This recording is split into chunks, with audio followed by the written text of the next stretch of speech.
And this panel is to talk about the online jewelry space. And we've got an interesting mix of participants here. So we've got Samar, who's back again. But Samar is going to talk from a perspective of having run and built about 9 jewelry stores for some large brands. Then we've got Mithun from Lane, which is again a premium jewelry player in India, right? We've got Rahul from Helion, who's an investor in the space. We've got Nishant, who runs Gitanjali, and I was very impressed with the $3 billion turnover and everything else. And Parul, you will get an opportunity to introduce yourself correctly, so please pick up a mic and take a second to introduce yourself. Hi, I'm Parul. Like I was introduced, I've recently joined Bluestone as VP Marketing. I've spent the chunk of my career in the retail space, so primarily done a lot of work with the way people shop traditionally. Have also marketed to people using the traditional media, and now moved to the e-commerce space where things are very, very different. So I think Thank you. So, the way we're going to structure this is we're going to give you guys each an opportunity to start with sharing your opinion of how the jewelry market is shaping up on the online space, right? And what are the challenges you guys are facing, right? So traditionally, we know jewelry in India. Everyone buys jewelry in India. It's not only decorative in nature. It is also seen as a stable form of investment. It is an equally large cash economy as it is online, or let's say that's a white economy, right? It's a very integral part of our investment and let's say every individual family's wealth, right?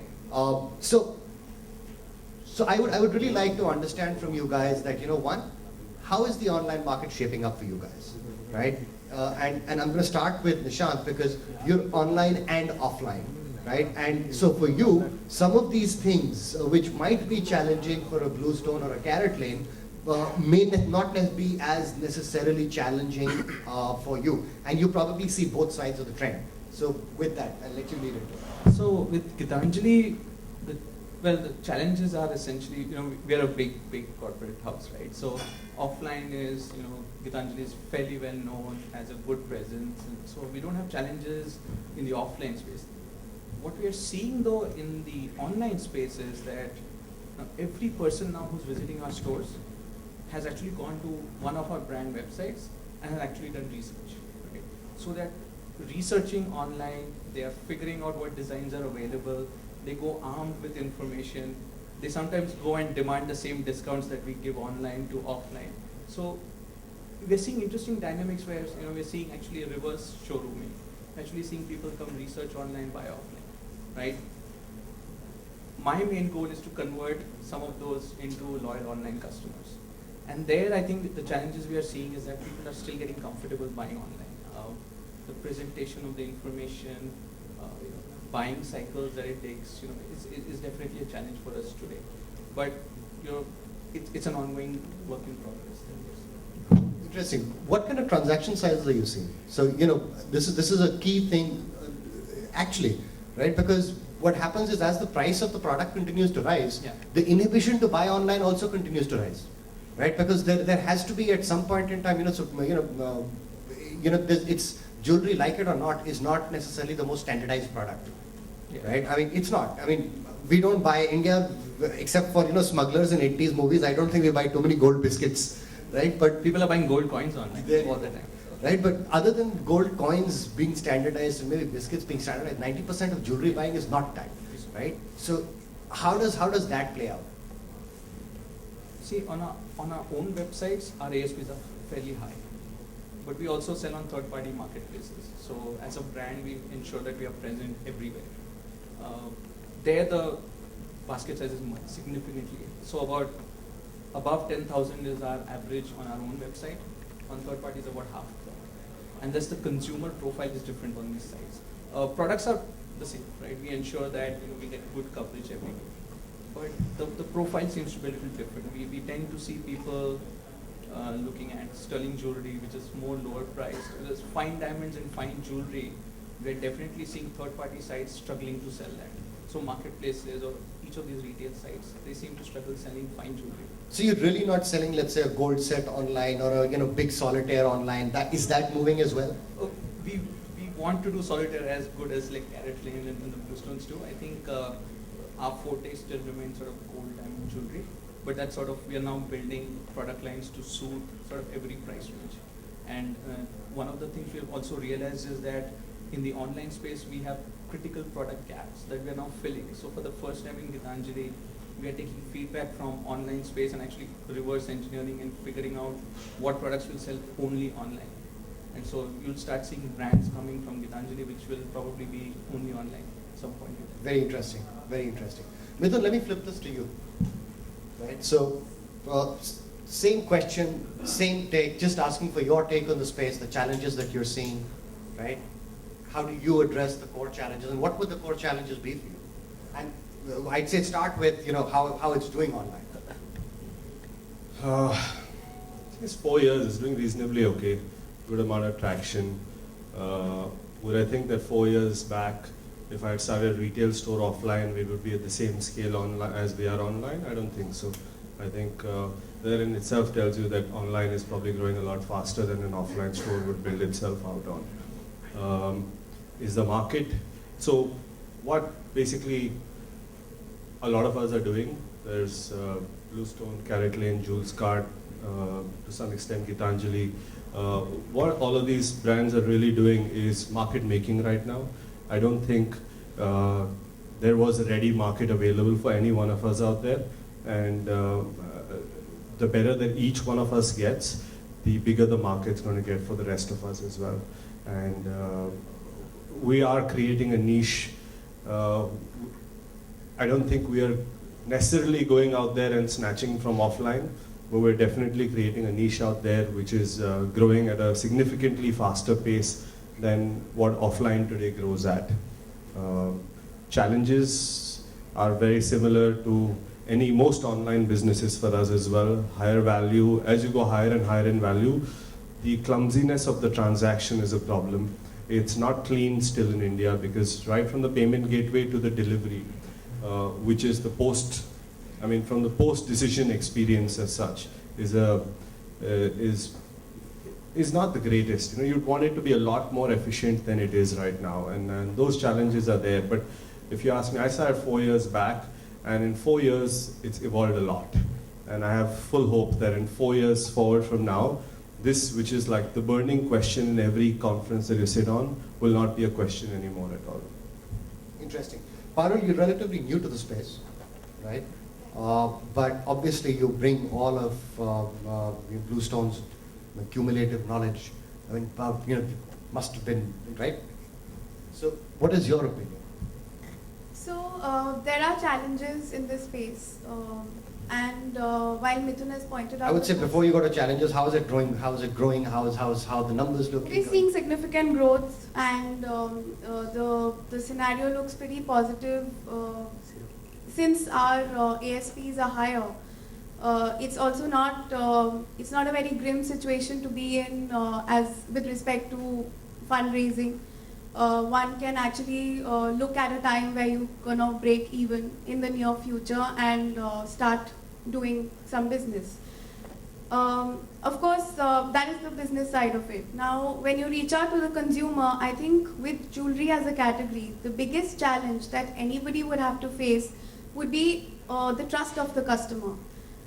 All the national brands, or in fact, very few brands have gone national. These brands have taken years to build that, to instill that trust in the customer. And that is what the customer is going to bring you back, is what's going to bring the customer back. We are not in the game of acquiring transactions. We want to get a customer and make sure that the customer stays with us for the next 3 to 4 purchases. And is happy with us, and of course passes on the information to as many friends and relatives as he can. Very interesting. Let's go to an investor in the space. So how do you view the space, how it's growing, so from a perspective of a venture capitalist, how do you view the space? So I think you know that venture capitalists don't have any information of their own. You know, we talk to 3 different companies and then combine it and say this is our view. I agree. So I'll go with that route. You know, as a market, we all know it's a large market, you know, maybe $30-40 billion. And if you actually look at last 10 years, there are only 2 asset classes that have returned money. One is real estate, another is gold, right? So hopefully it will continue. We'll find other asset classes also, but these 2 should also continue. So I kind of would combine the 2 views. I think as far as timeline is concerned, I think we are in a stage where it is 25 to maybe 30-year-olds who are coming online to buy stuff. And that may not be the most appropriate target segment for buying jewelry online. There are always people who will buy, but I think the mass online customers are more buying apparel kind of stuff and electronics than buying jewelry. But you know, these people will get older. So hopefully in another 3-4 years, Nathan was saying, some of them will become more appropriate target segment. Same is the thesis for baby category for us. So I'm just trying to combine, you know, there are some target segment that will grow. So that is, you know, one piece. The other piece is around trust. And again, you know, longer you are in the market, more easier is it, or more credible you become. And I think the third point I would say, what Parul was saying, which is, this is one category where you need not scale every year at a very fast pace. And there are a lot of business models where you should achieve intermediate profitability and then step on the gas again. So to me, this looks like that kind of a space. So that would be my limited view, you know, as an investor. I think that's a very, very intelligent summing up of the situation. Samar, you've done quite a few businesses. You've done tech websites for quite a few jewelry businesses, right? What kind of, let's say, what kind of traction are you seeing amongst jewelers wanting to go online? I think I'm not an industry expert to comment on why we've seen the traction, but we've seen a tremendous traction amongst the jewelers to potentially go online. Whether it is a reason because their offline business is not doing well or they see a trend there, I'm not the right person to comment on it. But if I have to put numbers to it, we get between 3 to 4 requests every month only in specific to jewelry as a category and doing some work. And one of the reasons potentially because we've done a significant amount of work within the category to know that category well. If I have to comment as an outside observer, potentially talking to, I think the perspective I can get is that I talk to multiple brands with multiple offerings. What we are seeing is that anybody who has a niche product is doing phenomenally well as a brand itself. Just to, please don't quote me because these are unofficial numbers. So we have seen, I don't know how many of you know a brand called Amrapali. Yeah, it's a niche brand. It runs out of Jaipur. Has a huge global reach because of the kind of PR they generate. All Hollywood stars wear it. I think without any advertisement, anything, and once they launched a store, they've done exceptionally well. I can't quote numbers, but I have a very clear idea that they do exceptionally well. I have a decent idea about brands like Tanishq doing exceptionally well, catering to audience where Tanishq products are potentially not reachable. So that's the second view we've done. A third interesting perspective from a development perspective or a company which is providing usability solutions / trying to give a consumer value is that we see jewelry as the best configurable product. I don't know if I'm making a complicated statement here because it's very simple. There's a metal which has a clear price. There's a diamond, and I'm talking about non-branded or whatever, branded by service or by logic, and diamond has a clear one. And you can actually potentially create your own jewelry in all aspects. So it's potentially replicating the Sonar logic who came to your house. I think Blue Nile pioneered it. But we see a flip side to it, saying that it potentially commoditizes that business because every idiot donkey can calculate the price of that product in any possible way and doesn't leave any other side of innovation in that respect. So I think we've done a lot of solutions to see can we create or engage a consumer rather than saying it as a commoditized product? Can it be a platform for a consumer to potentially create his own jewelry and then buy it? So it's more a consumer engagement platform. We've seen some brands in UK having some success there. That's another interesting perspective which we have seen. That whichever brand has not only looked at this as a way to configure and create a price, but also treat it as engagement medium. Last part we have seen is that somebody who's done some very interesting work and said, okay, let me replicate how people buy from a Sunar online. So what they do is they say, okay, this is the gold price, this is the diamond price, and this is my making charge. So which is what you exactly do offline. So it's a blatant way of saying I'm a normal local Sunar, and now I'll find a way to create trust. So I think people are interestingly trying to position themselves into different value segments, and we as technology solution providers or usability experts or marketing solution providers trying to get into it. I hope. No, I think very relevant, very insightful. For the record, I'm not really the advertisers, my sister's in the ad. So, but anyway, so let's talk about, okay, so my perspective as a traditional, there's not much tradition in e-commerce, but nonetheless, but coming from a traditional e-commerce perspective, right, given it's a relatively young industry, right, very clearly the challenges as an outsider that I see, right, are around some of the challenges. Okay, let me start by throwing this openly to you guys, right? Cash economy, right? I'm really honest. There are. So, for example, as an investor also, right? We were looking at second-hand textbooks, right? And we realized the entire market is cash, right? And there is no viable way that we can manage that cash or cash collection. Right? Because these are all non-tax paying kids who are buying and selling textbooks. Right? And because that's a cash market, it becomes a challenge for an online business. Right?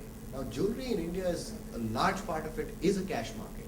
But there are innovative ways to address it.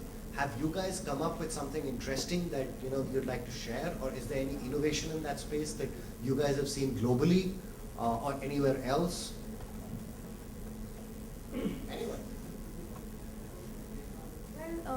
We know India largely is a cash market, and it does pose a challenge to a lot of us. While you're able to service orders up to a certain MRP, but what happens is that once it goes beyond, let's say 50,000 or a lakh, you're in a dilemma. Now what can help is, of course, not having brick and mortar stores, but having a presence, having an official presence in these cities. Of course, you can't reach out to all the tier 2 and tier 3 markets, but as a first step, if you have a touch point in the city where the customer is present in, you can of course service their need. In terms of cash collection, well, there's not much room to innovate because the infrastructure in the country is not ready to take care of it. So, as far as Bluestone is concerned, we're dealing with it, and we're trying to convert as many cash purchases to online as we can. So very interesting. It's a very fair point, but it is one of the key challenges of the industry. By not talking about it, we're not going to solve it. So at Gitanjali, we launched the e-franchisee program 6-8 months ago now, and one of the touch point problems that we solved was it's not possible for us to open a retail store everywhere. So e-franchisee is sort of a thin client, sort of online. We appoint a person in a regional area. They have access to the internet, so they go ahead, talk to the customer, collect the money up front, and then they sort of deposit it in accounts, and then we send the product to the e-franchisee. So basically a reseller network. Yeah, we've tried those because a lot of the products that are sold online actually in jewelry are gold coins, and those products just don't work for COD, for us at least. The price fluctuates too much. From the time it reaches the customer, the price has changed, right? So it becomes an arbitrage business. So certain products we just don't do any COD. I tried to remove COD from the site, and actually we saw numbers drop pretty significantly. I was going to come to COD specifically as a second challenge, so we because know that Indian e-commerce is heavily reliant on COD, and with the transaction values that you guys would probably be seeing, COD is not necessarily a friendly option for you guys, including shipping. In a sense, it's unavoidable, because we know that certain customers have legitimate needs around cash requirements. But But we take calls on certain products. We have fraud monitoring systems, so we try to ensure we call the customer before we end up showing at their place. So we try to do some things there, but it's obviously not foolproof as much as we want it.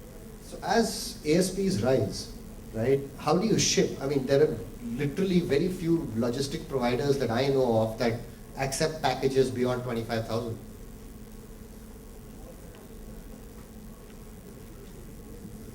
Speak about it? Why not?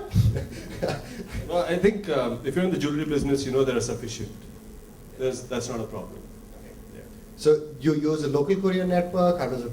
I mean, the problem lies with the state rather than with the network. Okay.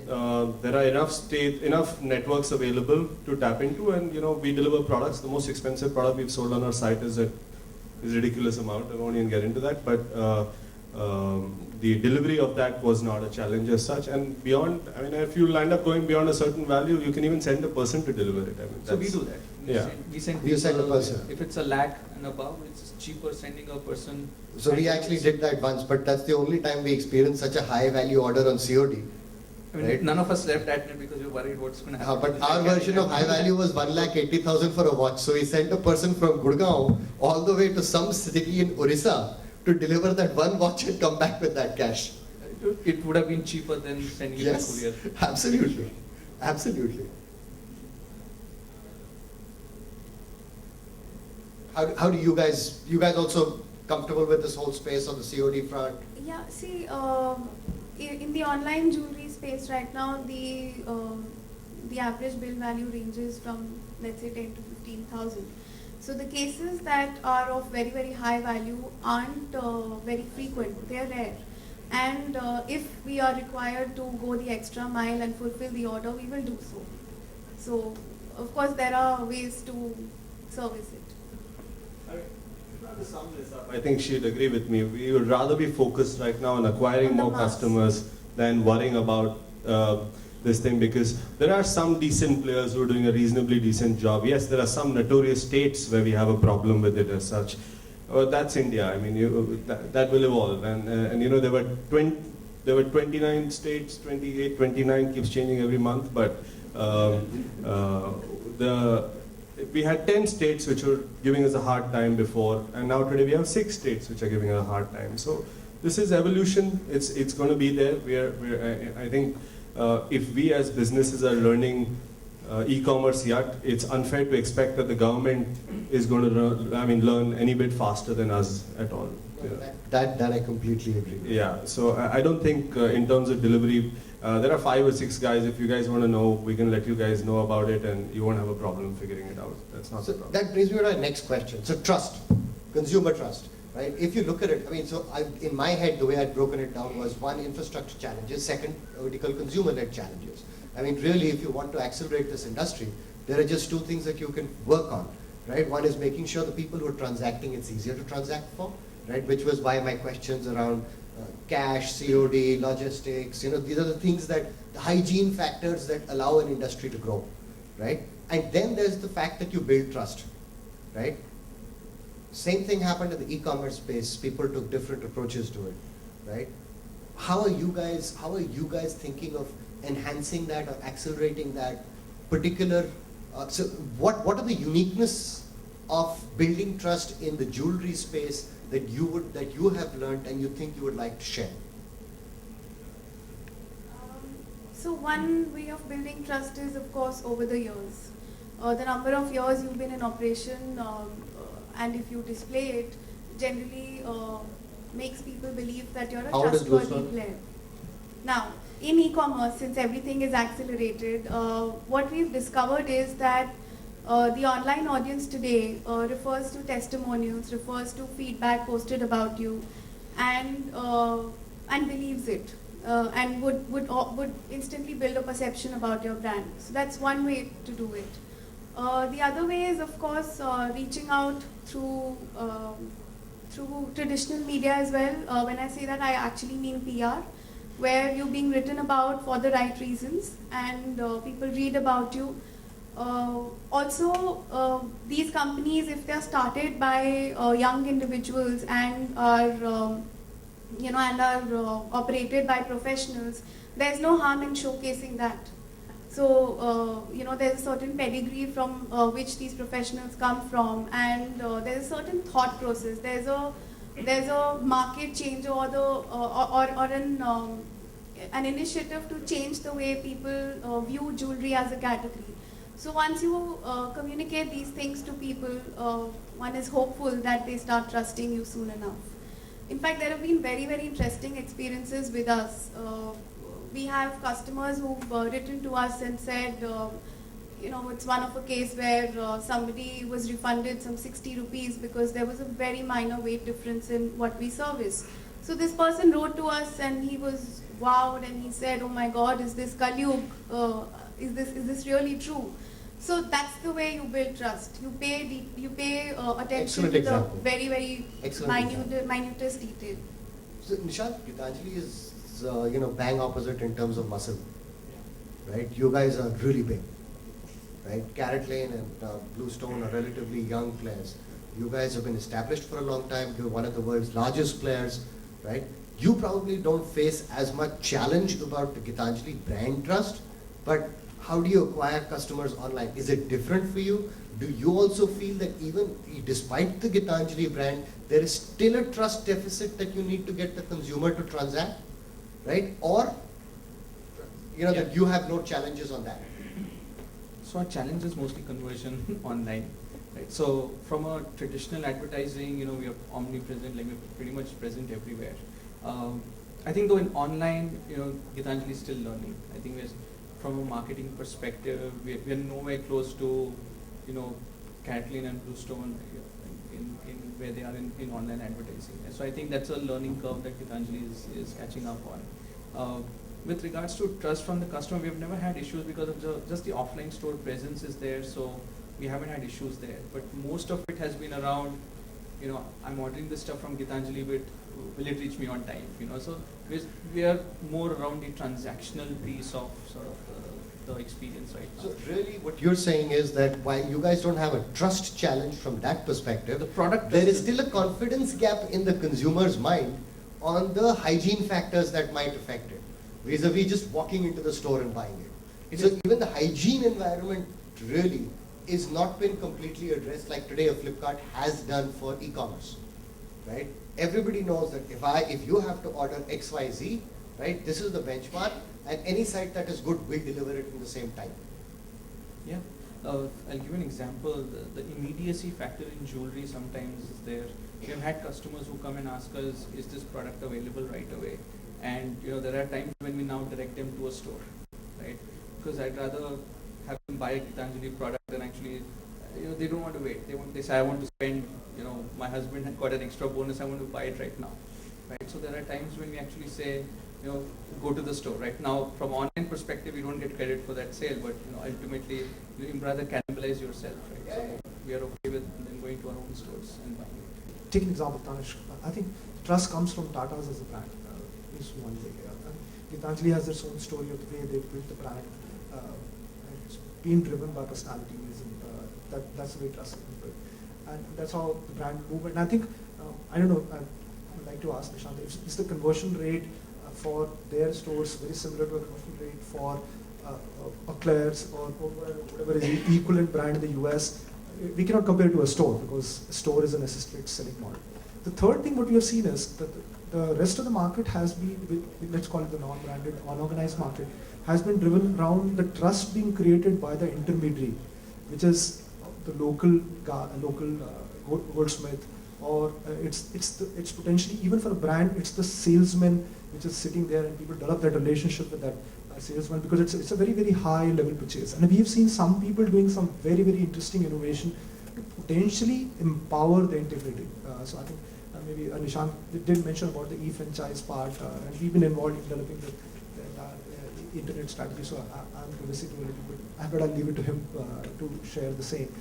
I think if people can figure out, because that seems to be a far larger market, which is the goldsmith market than the branded market. And if somebody can potentially create an intermediary kind of a solution where the trust is created by the local person, which the person anyway trusts, whether it's a salesperson or whatever. And I think that's the initiative, Nishant, is the e-franchise initiative. We found that these could also be, and it's a very interesting way to create trust So in a the commoditized business. e-franchises outsell, they actually the highest diamond sellers. Their ASPs are way higher than our website. I'm not surprised. I'm not surprised. I mean, having a face to a large high-value transaction somehow in India. So, I'd say this as my experience as an online retailer, right? That we found that as transaction values go up, right? People want faces, right? They want that just bridges the gap drastically, right? So, the best of brands today, right? Whether it's Louis Vuitton or Chloe or Dior, they all have trunk shows to date, right? In every city, right? It's potentially strong show, right? So that's happening. I think even one of the things we have noticed online is people are always wondering how it will look on me. So virtual fitting, so we're experimenting with a few things there. Because in the beginning, because our photography was like, we're showing diamonds this big. And when the customer found it at home, they said, oh, what happened? It looks so small. Then we realized that, we have to take photographs in a very different way now. So we do relative sizing. We are trying to get, there are companies out there in the market who do virtual technologies. And virtual fitting is fairly beneficial. It gives the customer a perception of how it will look on them. So, from a trust perspective, it's also about, how is it going to look on me? Is it going to be as I expected? In fact, in jewelry, I feel one of the highest return reasons are probably, this is not what I expected. I was going to get, it looks small. That's an extremely interesting thought. So here, let me ask you a question. You have three jewelry retailers, right? With the limitations of the what you call second screen, right? How are you guys innovating to address that particular challenge that you're facing? Right? I think Nishant just hit nail on the head by saying that yes, we have to do relative sizing and all that. That's the simplest way to address it.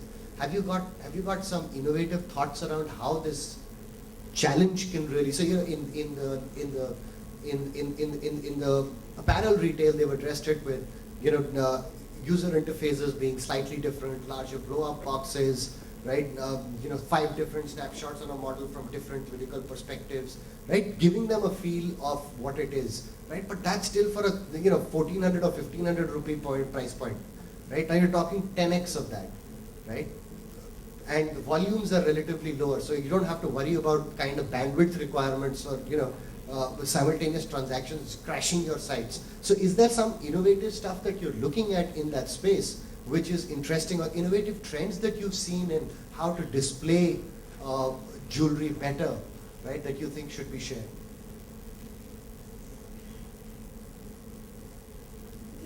So at the very core of it, one is it's almost a necessity to have a scale image of the product that you're selling, which means how it will actually look. Let's say if you're selling a pendant or a necklace, how is it going to look on a neck? So the customer gets an idea about how big it really is. The second thing that we're doing now is we have home try-on facilities in about 6-7 cities. Wherein if you like a certain product, a salesperson from our team will actually go to your home, and from the comfort of your home you can just see how it looks, touch, feel it, and then build some confidence and then make a purchase. As far as innovations go, I'm sure we all have heard about augmented reality platforms, and that people can actually click themselves and can see how it's going to look on themselves, but we haven't really experimented with it yet. And I see that happening probably a year and a half, 2 years down the line.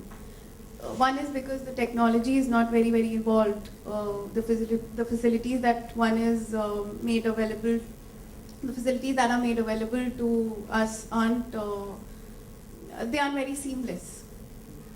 There's a lot of noise, but those are things worth exploring probably some time from now.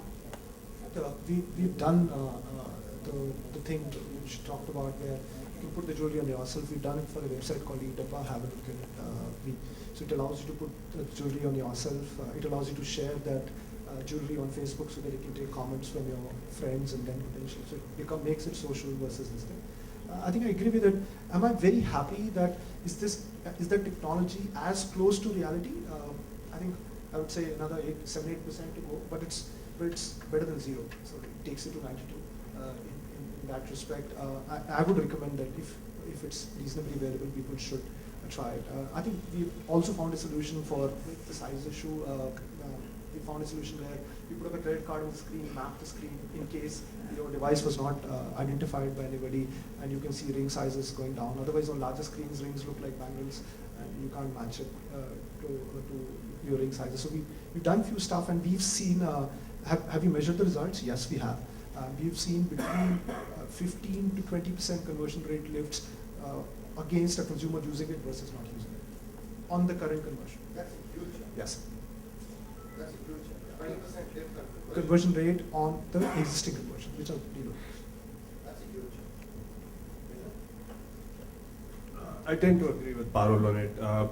I think it's still quite far. I have seen the implementation on a lot of other sites right now, and a lot of providers come to us as well with it. And I think, honestly, I mean, obviously he's got the data on it, but if I put myself in a customer shoe, I think it confuses me to look at that image today and buy it. I just think it's just a horrible implementation of something, you know, like. Yeah, I mean that's just how I am. So I would not want to put that up at this point. I've been looking at it for the last couple of years. I still think there is technology out there, but it requires some additional apps and everything else like that, and that's just not practical also as well. And but it's just a matter of time. There are guys who are focused on this part of the business, and they'll figure it out. And you know, we will start seeing things which will evolve. That is the right direction. And just that the degree, I think, today is a little further away in each one's mindset. So sitting in between them, I tend to lean more towards my left right now than the right on this.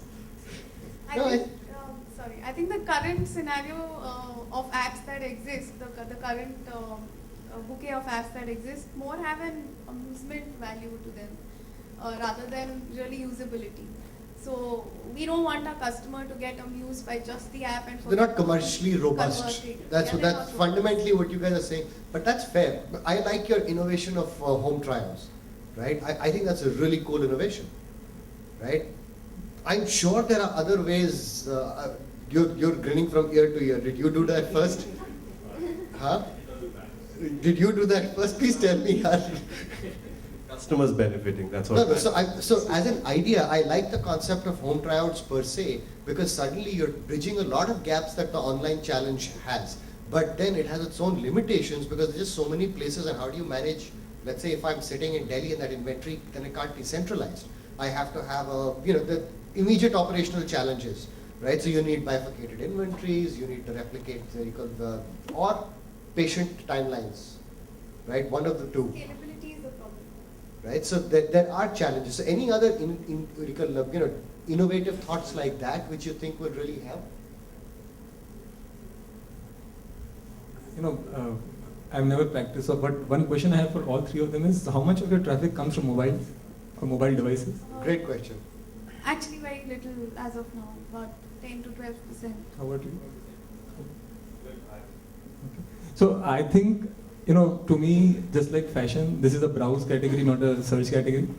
And I'm not saying, I've done it before, or any of our companies have done it, but I think what can change as far as technology is concerned is, figuring out a very good mobile experience for some of the consumer. And I would link it with another thing is, given that this is a low trust market and brands are not yet established as far as, online brands are concerned, thinking about trial packs is the other way. A lot of FMCG companies have gone about launching categories that way. And I'm sure these guys do it. I'm not saying they don't do it. I'm saying you combine that with mobile app, where entry-level items are being sold using browse experience.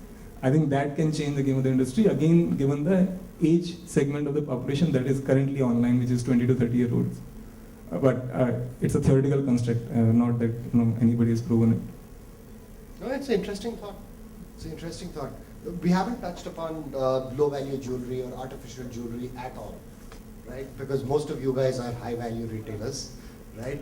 But I know that, Nishant, you have some lower cost, relatively lower cost lines also? We're trying to introduce a few As you're still We're in the process of figure introducing. out, yeah, because not all our products are selling online.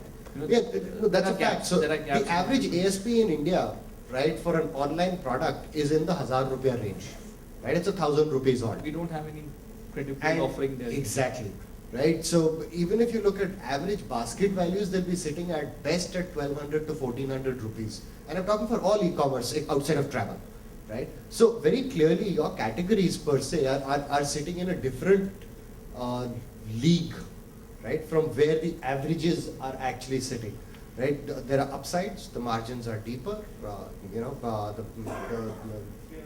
that's what I'm saying, margins are considerably deeper compared to the poverty struck other e-commerce players, right? So, and literally, if they're in the range of what he's saying, it's definitely poverty struck on the other side, right? They're struggling with 15%. I don't know why everybody gets that feeling that just because higher value is higher margins actually.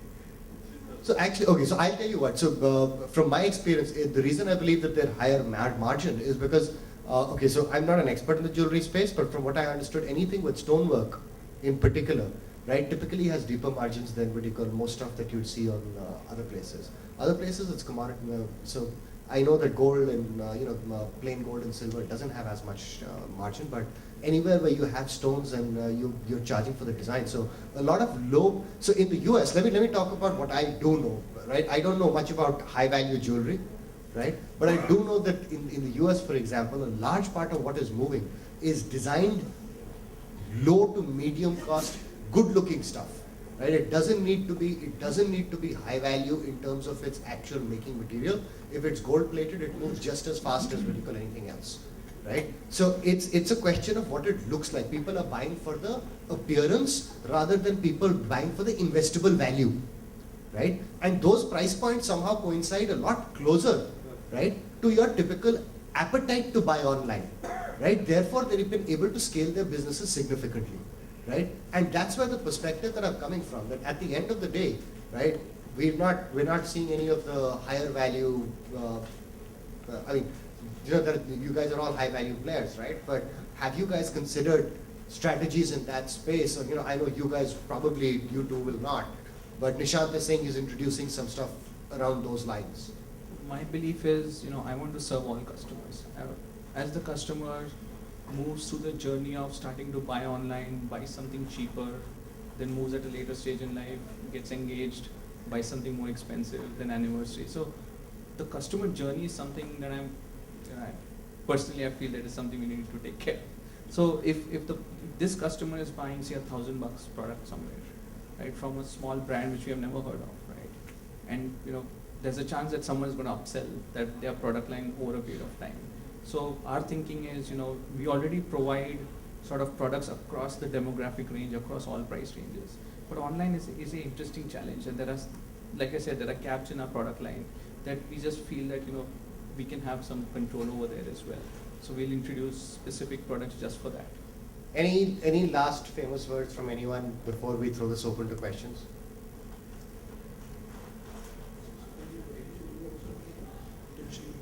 Any kind of jewelry, accessorized jewelry, or anything. We've been working with few brands for add-on.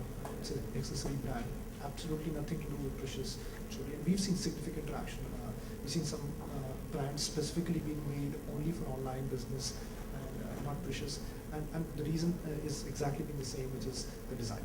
And so their business challenge seems to be the ability to churn out designs as fast as possible. And we have seen whichever manufacturer/retailer has been able to dish out designs suiting their customers fast enough, their sell-through rates keep on going up and up and up.